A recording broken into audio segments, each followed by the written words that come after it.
यह है Thales theorem यानी थेल्स प्रमेय। इस प्रमेय में बोला जाता है कि यदि किसी त्रिभुज की एक भुजा के समांतर अन्य दो भुजाओं को भिन्न भिन्न बिंदुओं पर प्रतिच्छेद करने के लिए एक रेखा खींची जाए तो ये अन्य दो भुजाएं एक ही अनुपात में हो जाती है।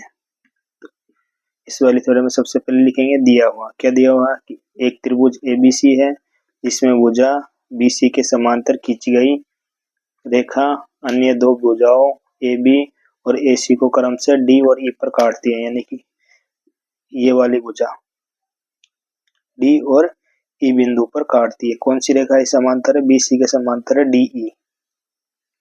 तो रचना में अपन क्या करेंगे, B से E को मिलाएंगे, B से E को मिला देंगे, ऐसे ही D से C को मिला देंगे, फिर AE पर एक लंब खींचेंगे DM और AD पर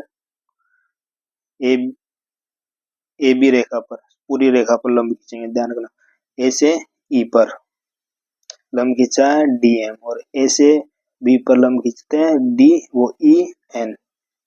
तो यहाँ लिखेंगे कि DM लंब है AC पर, ऐसे ये EN लंब है AB पर।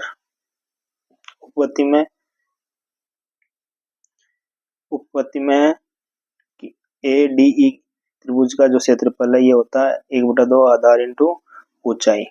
ADE का क्षेत्रफल जब लंब दे रखा है तो 90 डिग्री वाला त्रिभुज है तो 1/2 आधार इंटू ऊंचाई ले लेंगे। इसको ऊंचाई दे रखी है तो अपन ऊंचाई वाला फॉर्मूला लगा देंगे।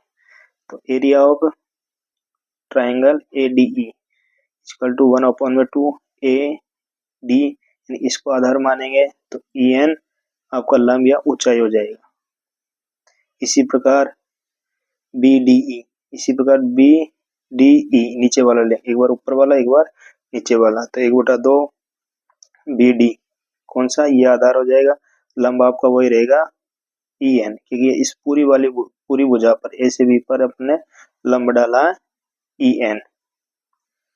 तो ऐसे ही ADE का क्षेत्रफल 1/2 AE गुणा में DM। इधर वाले की बात करेंगे, AE आधार मानेंगे तो DM आपका लंब हो जाएगा। नीचे वाले की बात करेंगे तो area of DEC equal to 1/2 EC cross DM।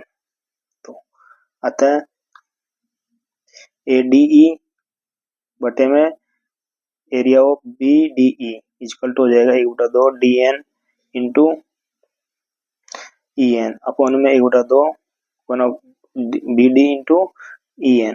तो जो कट रहा है वो काट लेंगे, 1/2 से 1/2 कैंसिल हो जाएगा और EN से EN कैंसिल हो जाएगा। तो इससे अपना निकल के आएगा AD अपॉन में DB।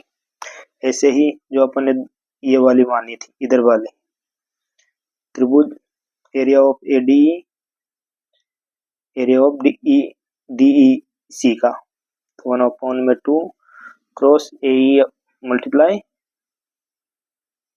DM अपॉन में 1/2 मल्टीप्लाई EC मल्टीप्लाई DM। तो DM से DM कट जाएगा, 1/2 से 1/2 कैंसिल हो जाएगा, बचेगा अपना DAE अपॉन में EC। फिर अपन लिखेंगे कि त्रिभुज जो है BDE और त्रिभुज DEC एक ही आधार पर है, समांतर रेखाएं हैं, BC और DE के बीच बने दो त्रिभुज है,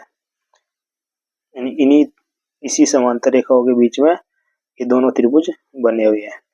तो अपन area of BDE equal to area of DEC, इसीलिए 1 2 3 जो वो समीकरण से अपन AD अपॉन में DB AE अपॉन में EC, यही अपनी जो अनुपात है वही थेल्स थ्योरम है।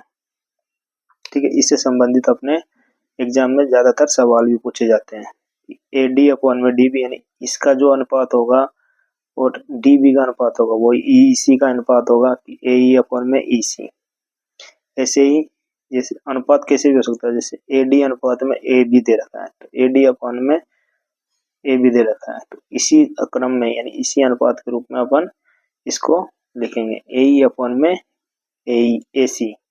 तो इससे संबंधित सवाल अपने एग्जाम में ज्यादातर पूछे जाते हैं और थेल्स थ्योरम पूछी जाती है।